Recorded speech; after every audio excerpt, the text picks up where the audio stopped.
Bonjour les amis, c'est Suelen Graine de Magie. On se retrouve pour les énergies de la pleine lune sous le signe des scorpions, mais on va aller voir les énergies de nos amis lions.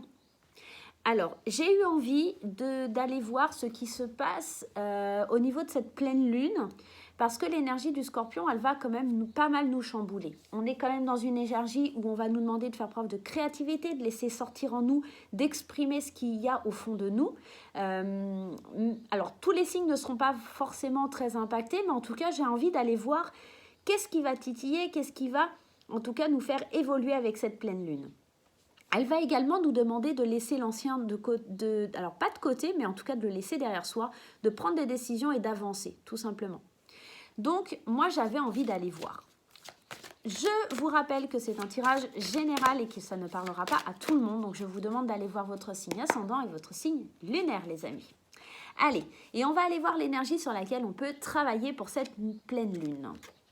Nourriture, peut-être une façon de s'alimenter, peut-être alors alimenter tant spirituellement, psychiquement que par le fait de l'alimentation proprement dit. On est peut-être dans une énergie où cette pleine lune, elle nous invite aussi à la créativité sur le fait de manger différemment, de consommer différemment. On va aller voir un petit message des chemins de l'éveil pour avoir un peu plus d'informations. Allez, le message, le mea culpa. Alors pour certains amis lions, le mea culpa et la nourriture, peut-être commencer à s'avouer à soi-même et aux autres qu'on n'est pas forcément très honnête dans sa façon de consommer, de faire les choses.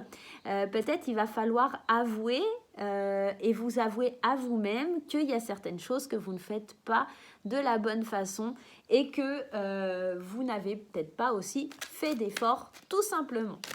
Allez, on va aller voir avec le Happy Tarot au niveau des énergies, ce qu'il a à nous dire. Allez, le Happy Tarot. Allez, la première carte. Hop là. On nous parle du roi de cœur. Le roi de cœur. Alors, le roi de coupe, le cœur, c'est les coupes. Le roi de cœur, c'est une personne sage, gentille, compatissante. Elle est pleine de sérénité. Il y a ce petit côté un peu tranquille. Mais on va aller voir un petit peu. En tout cas, on est serein pour nos amis lions. On est serein face à une situation qui a été pas forcément très facile ou qui ne l'est pas non plus. Alors, c'est marrant, je sors vraiment tout le temps les mêmes cartes pour tout le monde. Je vais les sortir les 5 comme ça. Hop, celle-ci. Pourtant, je vous assure que je pioche pas les mêmes cartes. Alors, on est dans cette sérénité, mais pourtant, en tout cas, j'ai l'impression que c'est une façade. Je vous explique pourquoi. Alors, c'est marrant parce que la caméra, elle a un petit peu bougé. Voilà, vous voyez un peu mieux le tirage. On est dans cette énergie, effectivement, serein, etc. Mais le mea culpa, il est peut-être là parce que à côté, on a quand même le 5 de coupe qui, lui, il vient nous inviter à ne plus pleurer pour ce qu'on ne peut plus avoir. C'est un petit peu ça. On nous demande d'oublier les choses qui n'étaient pas destinées à venir vers nous, tout simplement. Et pour compenser ça, on est dans une certaine générosité parce qu'avec la reine de denier, on est dans cette générosité excessive. Elle donne sans compter, elle a envie de donner, elle demande même pas à recevoir. On est dans le fait aussi d'avoir le choix. C'est comme si on avait le choix pour plein de choses, on donnait sans compter, mais il y a quand même cette énergie ici. Je vais aller en mettre une autre parce qu'elle me perturbe vraiment cette carte. Ouais, alors, ici on nous parle de combativité, d'imagination. En tout cas, on s'imagine qu'on a perdu beaucoup et maintenant, peu importe, on donne. On donne parce qu'on est serein, mais il y a quand même cette notion... peut-être, oui, on a le choix, oui, il y a des beaux cadeaux, il y a des messages d'amour qui arrivent, mais on est quand même dans une combativité, alors avec quelque chose, et c'est peut-être ça votre mea culpa, c'est peut-être j'ai du mal, de vous avouer à vous-même qu'il y a un petit souci qui n'est pas réglé, que vous êtes encore dans une espèce de combativité, comme si vous étiez en conflit avec quelque chose, alors quelque chose que vous avez perdu. Il y a cette notion avec aussi la nourriture d'abondance, hein, cette chose qui parle d'abondance. Vous avez perdu quelque chose et c'est comme si maintenant vous n'avez plus rien à perdre. Parce que on voit que vous avez l'embarras du choix, qu'il y a des messages d'amour, qu'il y a de la sérénité, etc.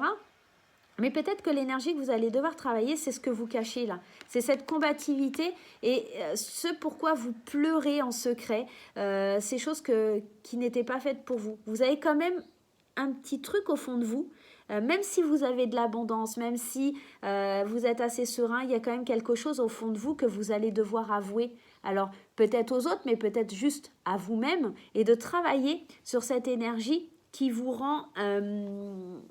c'est le seul hic, hein. J'ai vraiment cette sensation que vous devez combattre un vieux démon au fond de vous parce que vous êtes en train de montrer un visage qui n'est pas le vôtre en fait. Vous avez tellement de choix, tellement d'opportunités, tellement de beaux cadeaux que pour le coup, on n'en parle pas de ça, on le cache.